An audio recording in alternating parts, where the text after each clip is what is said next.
I say I'm a painter decorator, that's what I do for a day job. Paint rooms, I paint houses, paint castles, I paint palaces. To me, a primary school is the exact same as a palace. It's paint, it's a surface, you've got to know what you're doing with it. That is the same when you come to doing graining and marbling. All the hard work's actually in the preparation, getting the surfaces right and getting the ground colour right. The ground colour is essentially the base, the background colour. If you get the background colour right, you're halfway there. So a lot of times, so if I was to do a grain sample of oak, if I did it on a white background or a blue background, it's not going to look like oak. I need to get the depth of the lightest colour I can see in oak. So it's quite handy, we've got natural oak on the wood here. The lightest colour possible is what I'm looking for on that. Not the finished colour, the lightest colour, and then I'll work back. So graining and marbling is a series of glazes. The more glazes you can put on, the more depth you'll add. The more depth you'll add, the more natural it'll look. A good example of that is, so the board in the middle here shows basically the colour I've got on there just now, to the depth, but you can still see the lightest colour through. So it's just building up a series of techniques, different materials, different glazes to get that effect, if you like. I said earlier, there's no right way of doing it, but there's certainly wrong ways. For example, wood goes in a grain fashion. It goes, top to bottom, bottom to top, or it'll go horizontal. It doesn't go horizontal against itself. It's always going in one particular fashion. Unlike marbles, where marbles are a natural stone, to simplify it. They have fissures in them. They have the way that nature intends it. If you have an earthquake or if you have sort of ruptures in the ground, it creates cracks. It creates different minerals. It creates different pigments throughout them. A bugbear of mine as well is if you see some marbling jobs, it looks like a barber's pole. Everything goes in one direction and it's linear. Marble's not like that. I always try when I do my marble to give it, don't get me wrong, there is linear parts to it, but I always try and break it up and have fissures coming across it, just to give it a more natural feel. So I feel like a lot of times marble, if you look at a piece of marble anywhere, very, very rarely it goes 45-degree lines. But again, all that comes down to is a hobby of mine, studying materials, studying the wood, studying the marbles. If I'm going to do a marble I've never done before, I'll try and find a piece, and I'll do samples and I'll recreate that piece as best I can, rather than recreate something that somebody else has done that might be a variation of that. So what I'm going to do today, I'm going to do quite a simple oak on this panel. What you find at the minute, there's quite a lot of oak floors. So people have got oak floors that are planked. So I'm going to recreate this with 3 different types of oak: a straight grain oak, a figured oak, and a heartwood oak. So you've got 3 different types. So you can actually imagine that on a floor or on a wall as a tongue groove panel. I'm going to do a white Carrara marble, which is very quick, very fun to do. And then I've got this big board here, which I'm going to turn into a piece of mahogany. So like the board you see there, I'll basically make that panel look like this. I've already did a bit of blue peter on it and started a bit before. So there's a working on that called flogging. The reason I did that early is that it usually takes sort of 25 to minutes and half an hour to dry. So rather than wait and stand about, I've done it pre-come here today, so it means that I've got a working on it already. But again, the background colour for that is that colour there. It's like a buff orangey colour. And again, you build up the workings, build up the layers. So I'll start on this panel first. Let's do a little basic oak, and then we'll jump between them. But if anyone's got any questions as I'm going, just shout at me. I'll do my best to answer. And I'm going to cheat by using masking tape. What I've done, I've marked the panel out, and I've actually used a carbon pencil, created a line which will actually give me an added effect in terms of like a shadow gap between planks.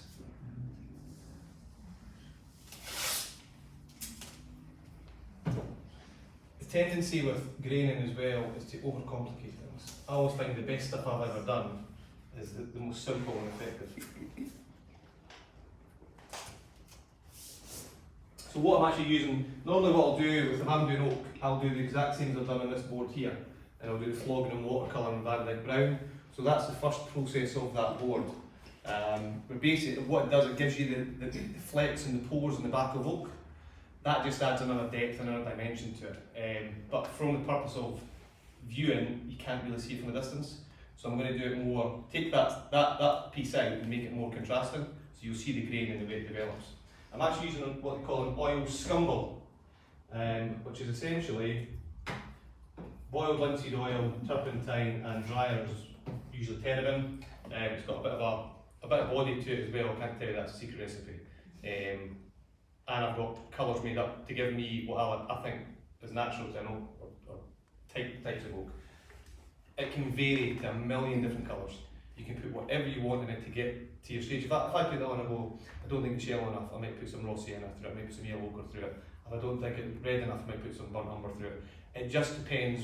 If I'm trying to match something, that's always the best work I've done, because you're using your brain to match the colours that are in front of you. If it's just a door with nothing else to match, it's free rein, just you can stick anything on it, it'll look woody. So basically I'm going to do this. This is like it's a nice oaky brown.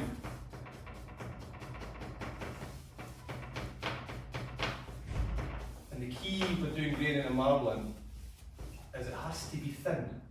It's got to be it's a wash, it's a glaze. You want to see through it. Too many people, when they're graining or marbling, make the material far too thick. When you make it too thick, it goes very muddy, and it just doesn't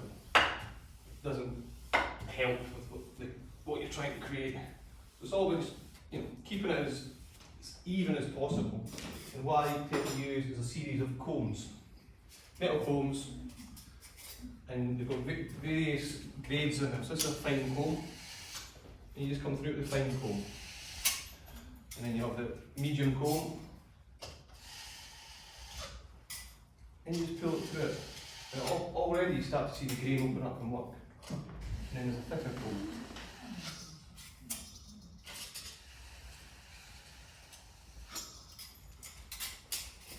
Now, if you want to come up, feel free and have a look. But that just gives you just a basic oak grain.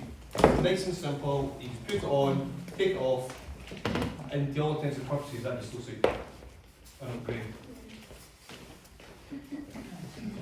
You can just split the grain up again, just with a finer comb, because oak is very, very sort of wiry, if you like.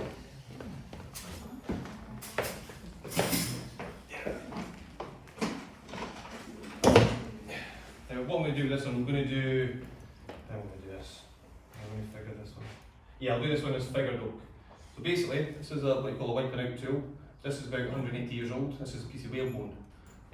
Don't ask where I got it. And when I do this, I'll just get into a rhythm of doing it, and you've got to know the patterns in my head, and you essentially just wipe it out naturally.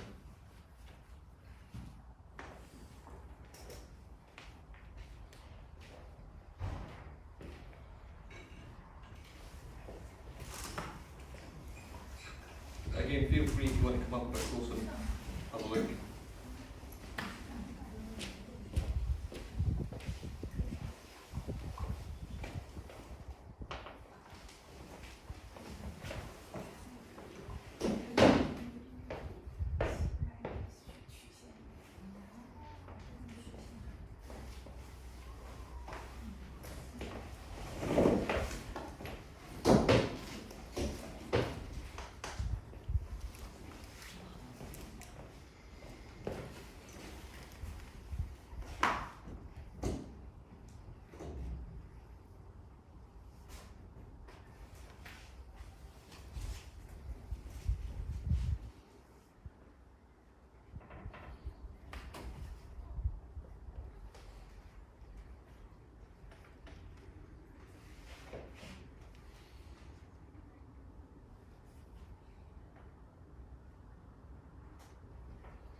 All I'm doing is that's just it's a hockier softener, it just softens it out very, very slightly.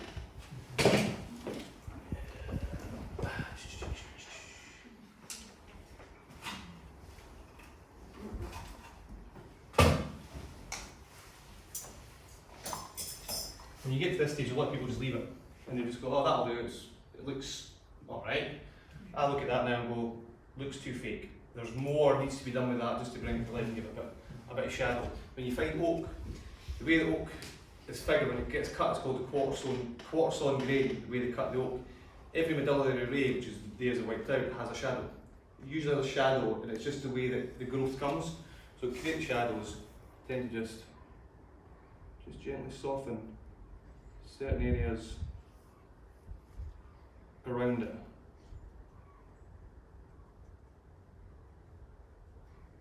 Do you deal with that with a dry brush? This is just a dry brush, yeah. So all I'm doing is, while the glaze is wet, but it's starting to set up now, I can feel it starting to grip. That's when you want it. If it's too wet, it'll just move like the material. What's your typical commission like? Is it furniture? Is it paneling? What do you find? Just whatever anybody wants to make to look like wood. Right. Yeah, it's just at the end of the day, it's just a paint. So 9 times out of 10, it'll be a door, or windows, or shutters, or something like that. If you go to Holiday Palace, the doors at the front are Green Dame a few years ago. One's actually started to break down, somebody's damaged it, so I'm going to have to give them a phone. Isn't the ceiling in the gallery painted as well?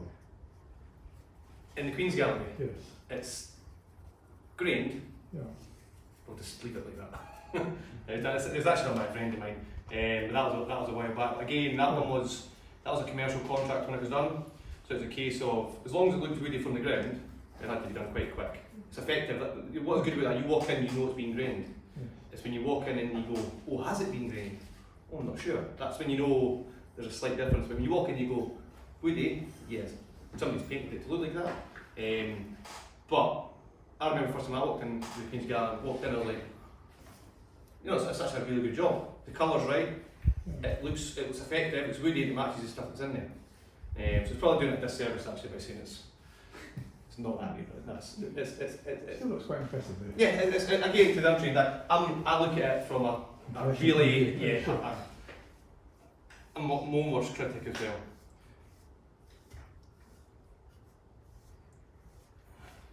I was like, stand back as well, so what he's on there. You do tend to find that construction tradespeople walk around the world with a very different view on things. Painted that. And if you walk down Royal Mile with a stonemason and going, well, see that bit of stone there? I repaired that one. And it's to that detail, there's such pride in the work, but also, but hopefully following the festival, that you guys will sort of just be able to have that wee bit more awareness also. So that's one of the purposes of the festival, to raise the profile. But walking down a historic town street anywhere in Edinburgh with a tradesperson who's worked in Edinburgh, and the stories they'll tell you about the work and the way they look at the world is totally different, but in a positive way.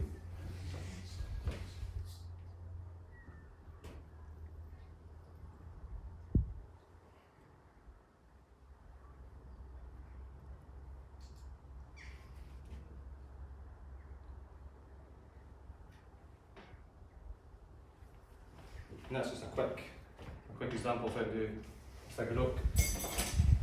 For me, that needs what I call an overglaze. So the last process where it just gives it a bit more colour, it marries it all together. For me, it's too contrasting at the minute.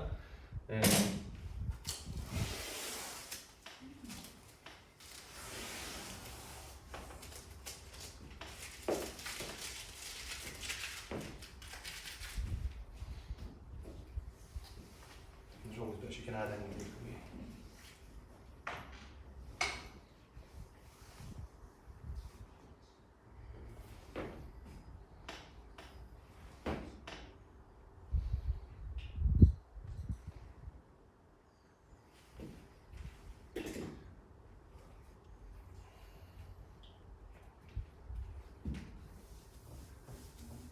See if I still remember how to paint.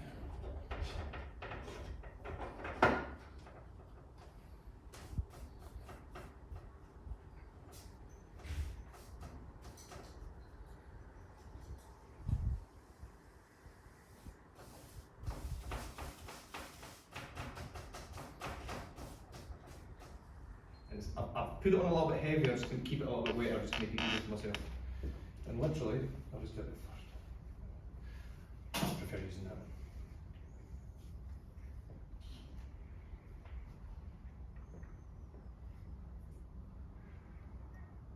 This is a very European method, this one. So you see it starting to work already. It just starts, you're just picking up the shapes.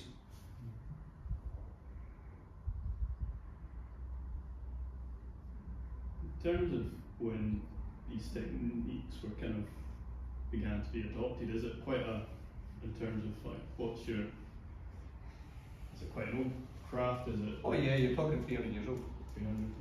300? Especially probably it came into its 440, sort of the Georgian period. Georgian period was when you're getting big oak doors, you're getting big oak handrails, but you get period places where people couldn't afford, you know, that time what would be equivalent of £5,000 now for a door. Pay the paint again. Yeah. And in Victorian times it became a fashion. But really, I would probably say it really started kicking off in the Georgian period. But there's examples of graining and marbling dating back to sort of medieval period. If you look at Edinburgh Castle as a great example, if you look at Holyrood Palace as well, some of the medieval fireplaces you've actually got that are in there were taken from elsewhere are marble. You look at Falkland Palace, and we did the Royal Palace at Stirling Castle. We had to make things look like they were in the 1500s. So you know, there's examples of it going all the way back.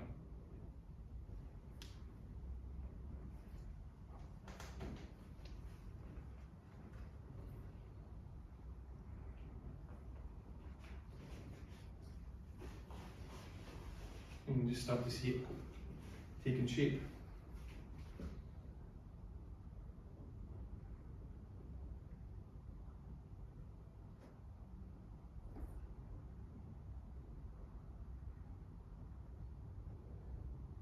The beauty with oak, unlike pine, it's not straight.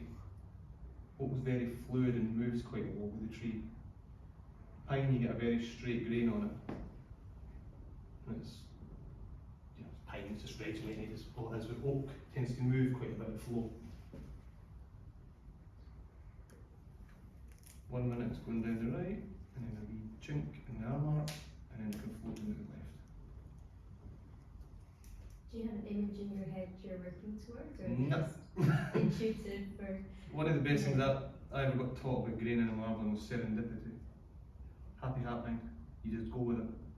You've got a rough idea what you want, but initially when I started, I was going to start at the bottom, and when I went to it, I thought, I can come to start here.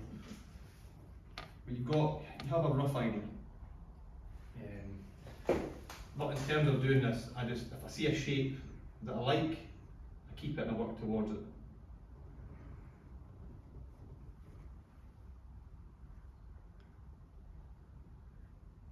What would you say is the hardest thing?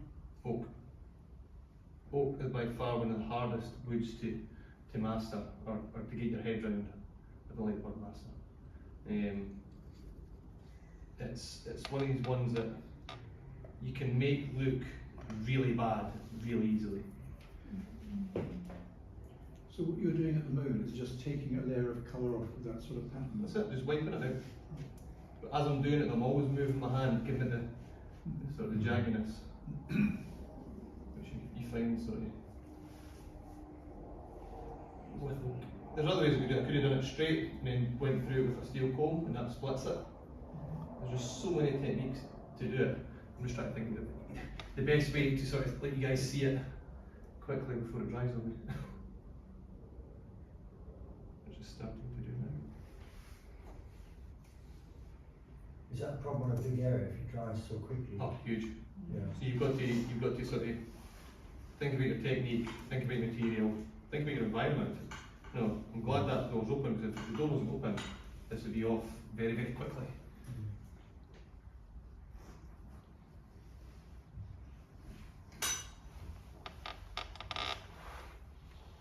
If you're doing that sort of work on a piece of MDF, you need to obviously seal that first. Oh yeah. So basically everything you do first of all, it's all to do with preparation in the background. So you get that right first, it's a painted surface, and basically everything you're doing is on a painted surface.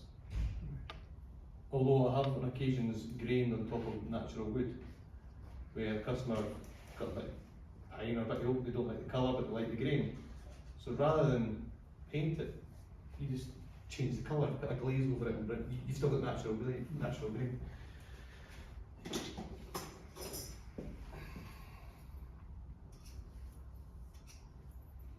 What I'm doing now is a very fine comb, and just splitting it to make it a bit more natural.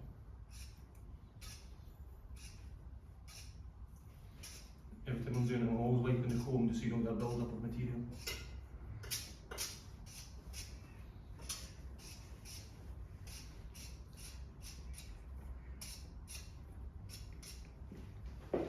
Essentially.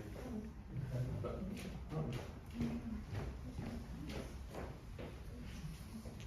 it's alright, I suppose.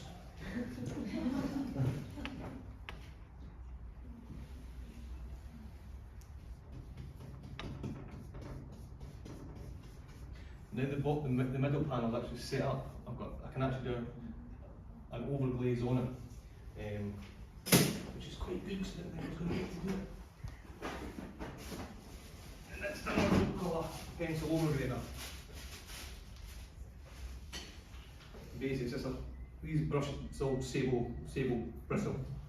And the way I'll do it is if I find a little jar, as I take natural turpentine.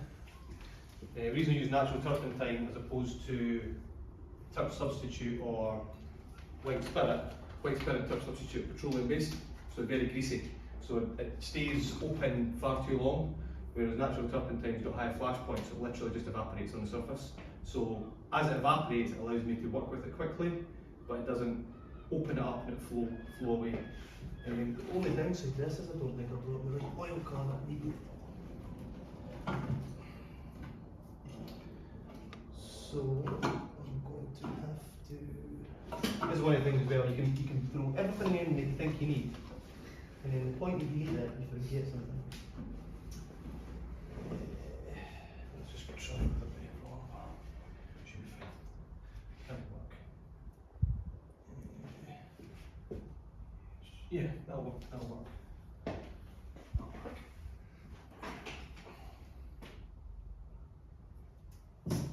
What I'll do is I put a bit of, I usually use Payne's Grey, or sometimes you could use Prussian Blue in the turpentine, and all you're doing is adding another dimension, another colour.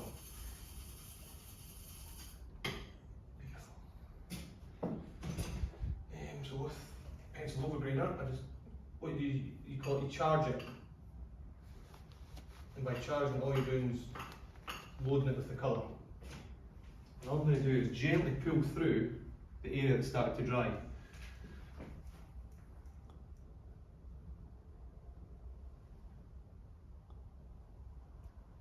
And in doing so, because it's solvent, it starts to soften the underlying solvents. And if I work quick enough, and I move this, it opens it.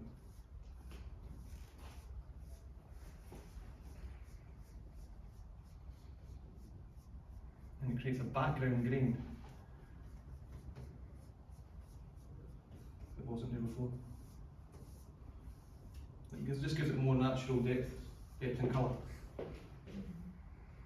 So that's oak.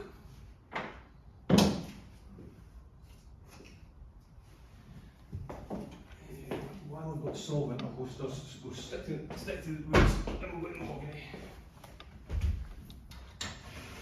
This is a big one.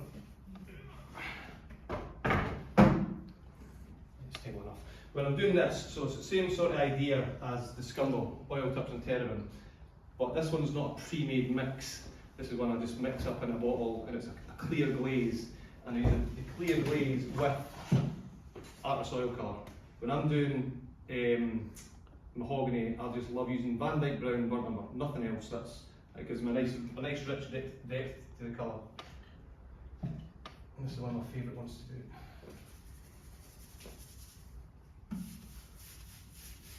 Straight away you start seeing the richness of the colour coming through. It's funny, Victoria, you're saying about doing a door in an hour. Yeah. This is essentially just a big door. I know, yes. And I'm giving myself 10 minutes.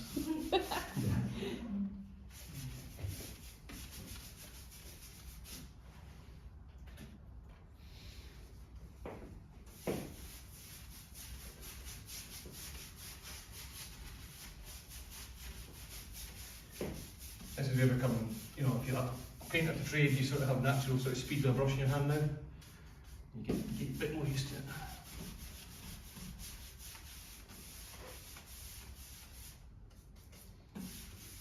How long have you been applying grains? You're clearly incredibly skilled and confident. Since I was 16, so I'll let you decide how long that is. 19 years this year. So straight away, that I could just leave once I softened it.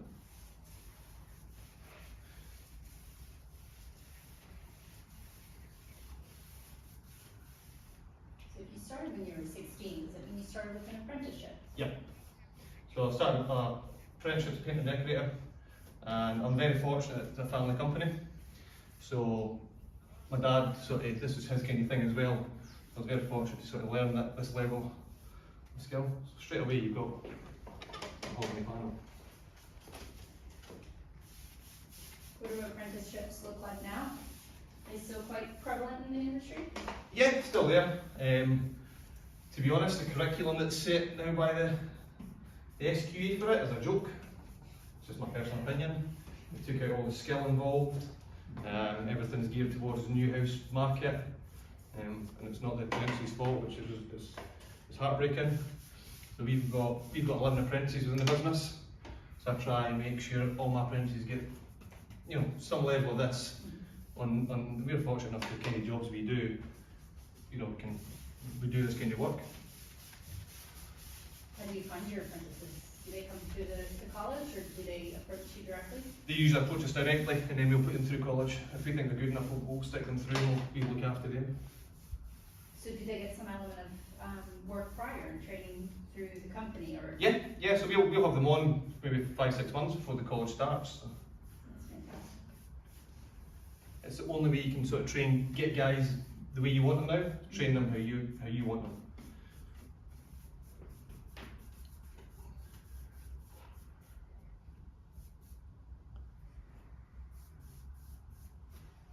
Right, so now what I'll do is use same brush, same colour, and basically manufacture the heartwood the way I've got it there. The mahogany is very round in terms of the grain.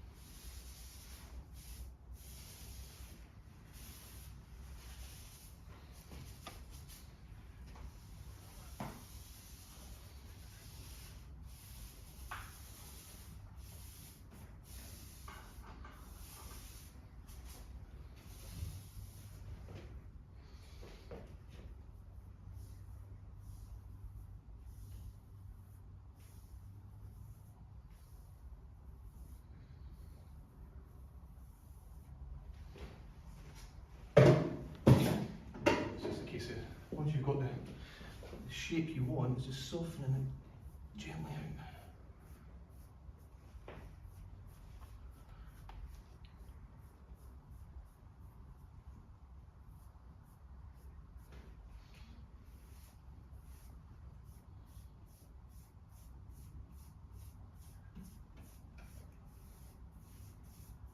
As soon as you get rid of the brush strokes, it starts to become more natural and woody.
natural hair bristles?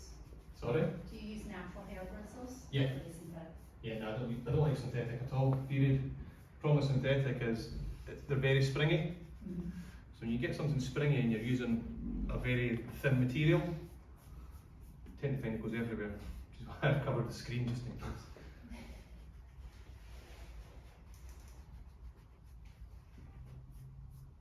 And all I'm doing now is just putting slight mottles in, which you find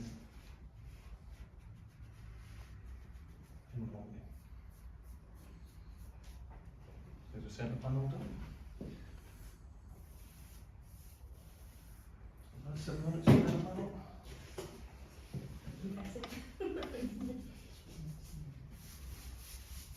feel like it should be a TV show. You know, like where you used to do that competitive shopping. I once, Grainy. this isn't a word of a lie, I once got interviewed for, what was the show? The guy used to have all the dogs on the show. Liverpudlian guy. And he used to have like people doing tricks and skills. Not Julian Clary. Paul Grady. Paul Grady, the Paul Grady show. They actually came up and interviewed me because I do a lot of sign writing. And they basically, I won a competition years ago, 2009 in Canada. And I turned out to be the fastest wallpaper hanger in the world at that stage. 2.5 rolls of wallpaper in 24 minutes in a competition. And they found this out and wanted me to do it on the show. I'm like, well, it's not really something you can do on the show. Like, oh, what other skills do you have? I'm like, well, can you sign write fast? Oh, yeah, that's a bit. They came up, filmed it, and then they obviously realised like this isn't something you can put on telly. So I ended up not going to it. So, see yourself. Did you get paid?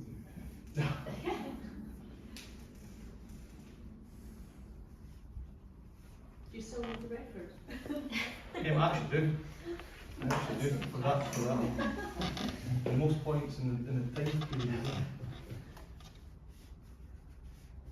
So that was in a competition called WorldSkills UK, or WorldSkills. If you imagine the Olympics for sport, you actually have the very same thing for trades. To put in perspective, when it was held in London in 2011, the UK budget was 20 million for the team. So it's huge. In fact, when I was Scotland, they've got their stonemasons are usually quite into it. Then Graham. There's 2 HES employed stonemasons and 3 other stonemasons that are trained with HES that are through to WorldSkills this year. Yeah. So, it's So really I'm what's now, I'm one of the oldies. So I'm one of the trainers and experts and judges in the competition. So I was in Sao Paulo in Brazil with a student who had trained, and I was the UK expert and judge for painting decorating, and then I did it in Abu Dhabi as well. So it's a good thing to be involved in, especially for the apprentices. It seems like it would bring a lot of recognition to the trades as well. It does and it doesn't. Unfortunately, the government don't really back it as well as they should. Did they televise it? Nope. Nobody knew about it, and when it was held in London, up until Good Morning Britain actually got a couple of folk on the couch and went, oh, well done. Patronising as you like.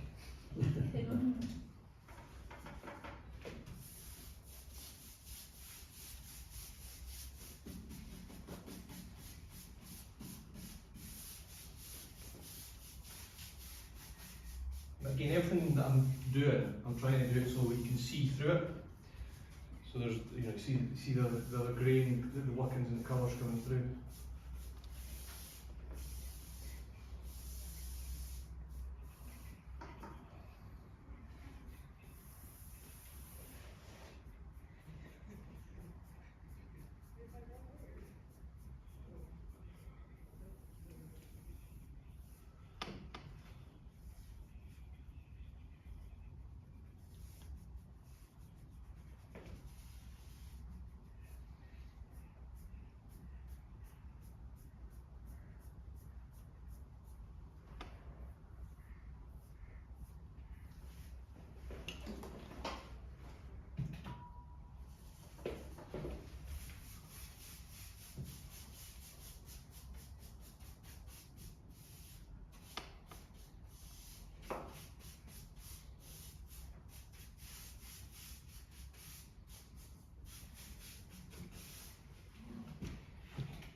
17 minutes, isn't it?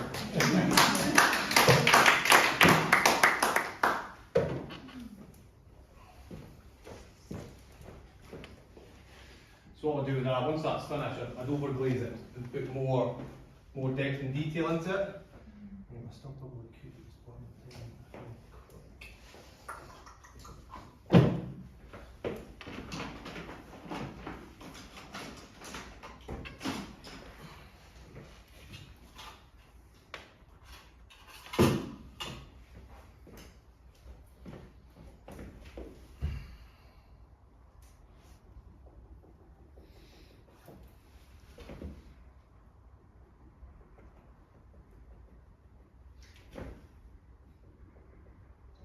It's just adding the little details that you find in a natural wood that some people might just not automatically see.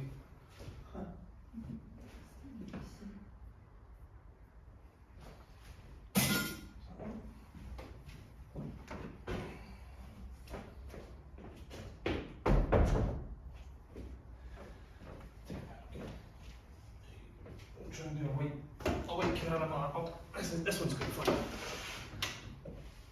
Again, marble is serendipity, it's happy happening. Every time I do a marble panel, it never looks the same. They always look different. With this one, what I'm using is actually white vinegar as the medium and just watercolour. Watercolour for me is one of the best things you can use for graining a marble.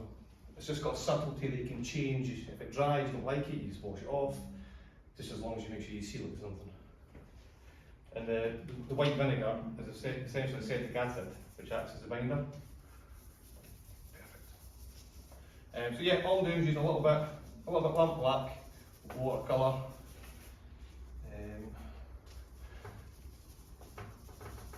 So what surface have you got to begin with? That's just white acrylic texture. If you're doing white marble, you want to use a water-based system the whole way through, because otherwise it will just yellow.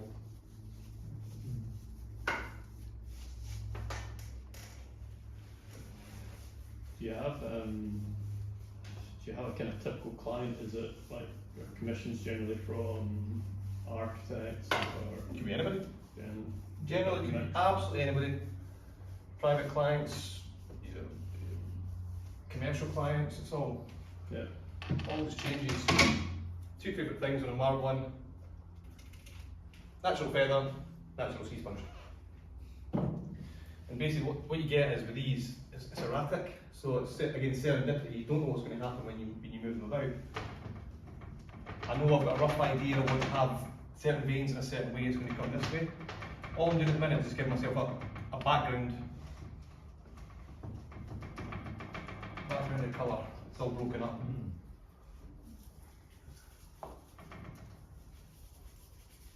But the feather allows you to get that natural vein that a marble has. And again, it's just playing around with it until you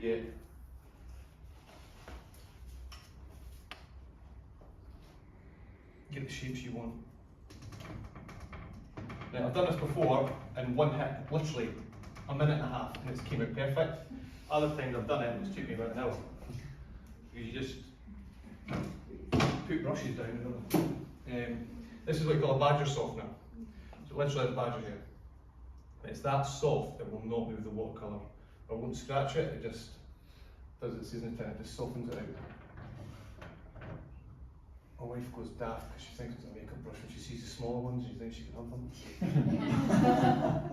This could be good for blending. I'm the clever one. I take her makeup brushes and she doesn't notice. She blames it on the kids, that's fine. So instantly, you start to see like a marble appearance. Just as it dries, that's the thing with watercolour, it hardens as well. So you get to have, you start to see more colour sort of sticks and holds. But all this is just the background. This just gives me enough that I can play with it as it's drying.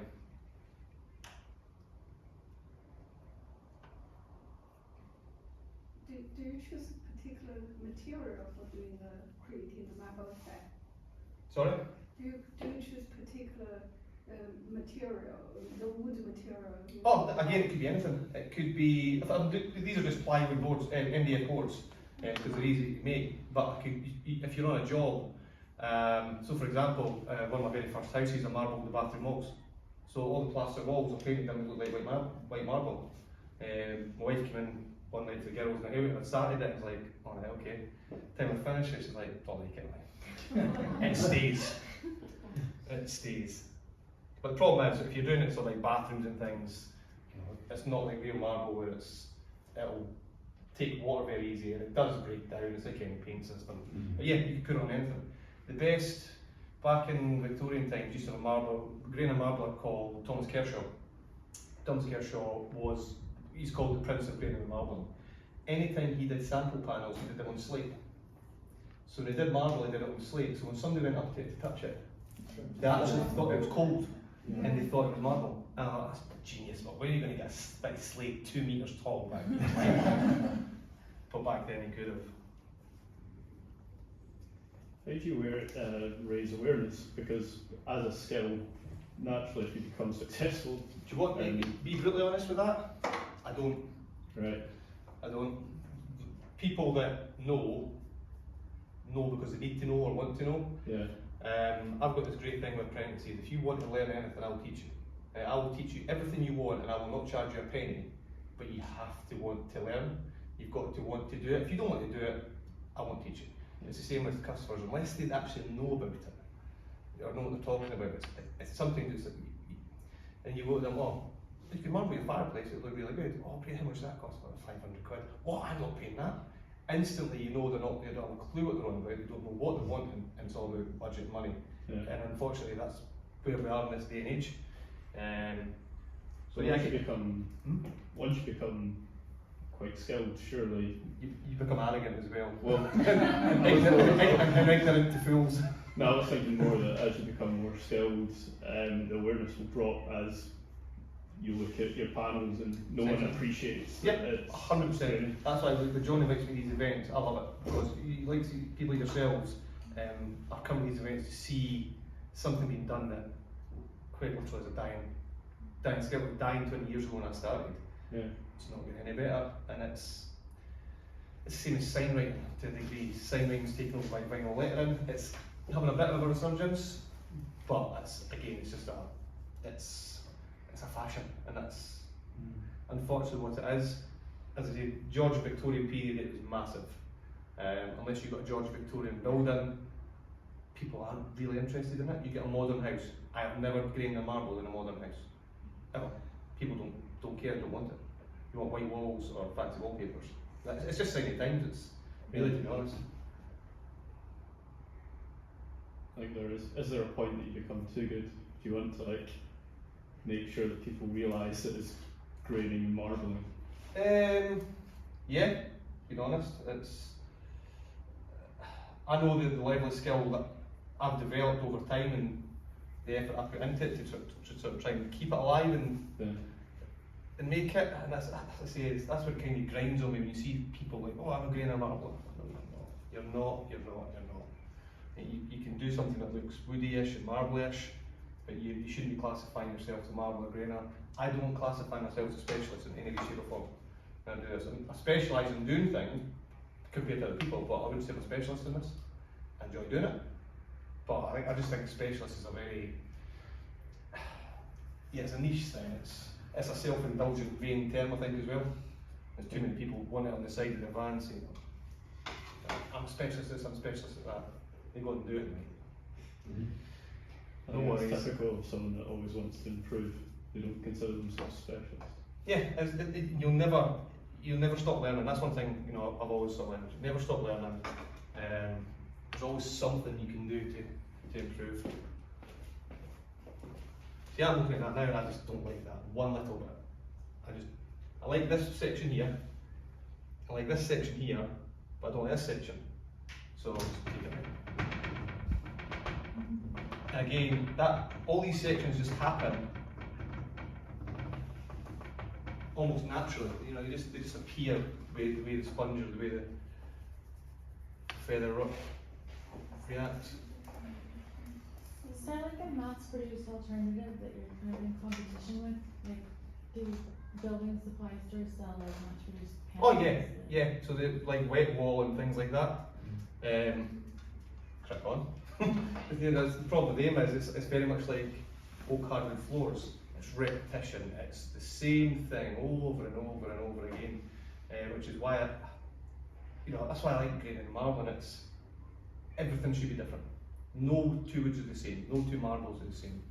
If I've got a class of people and I'm training them to do this, unless it's really bad, I'll never say to somebody that's not grain or that's not wood, that's not marble.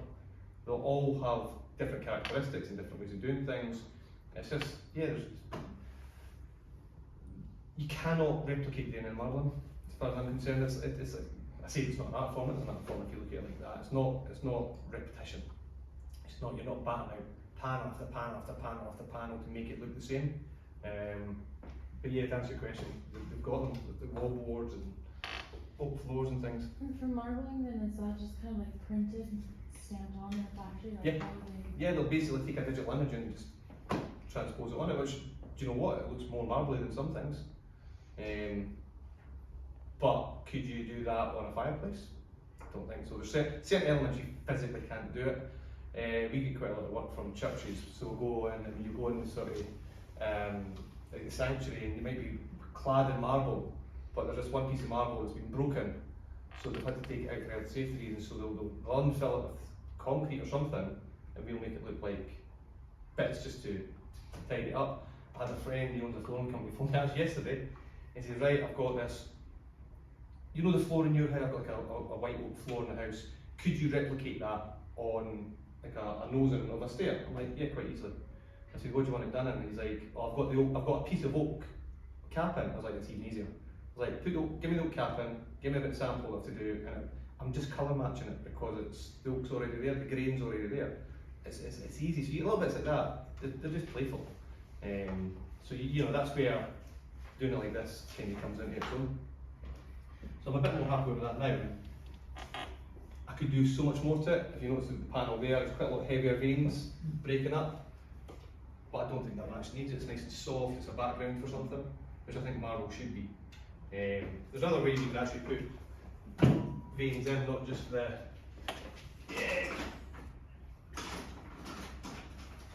feather.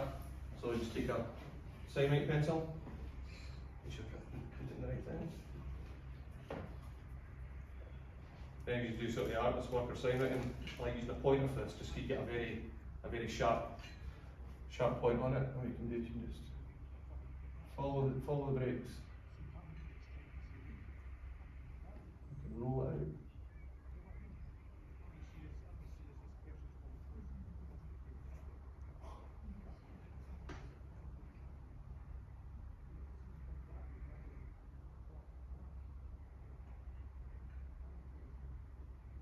And all I'm doing is actually following the natural shapes that I've already created with the sponge and the feather.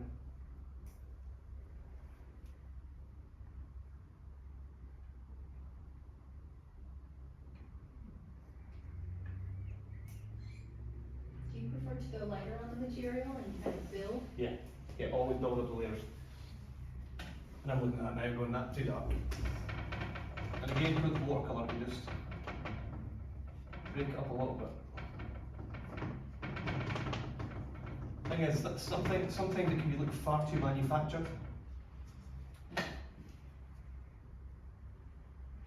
Whereas that bit in there now looks a lot more natural, taking out the full heavy vein. Still remnants of it.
because it's all sort of dry in there, I've just put water against it. As soon as I pull it against the dry edge, it just creates like a big fissure right across it, like it'd be a natural marble. You'll start seeing a dark line appear.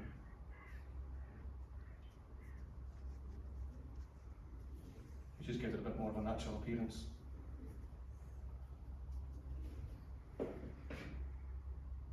a white marble-ish.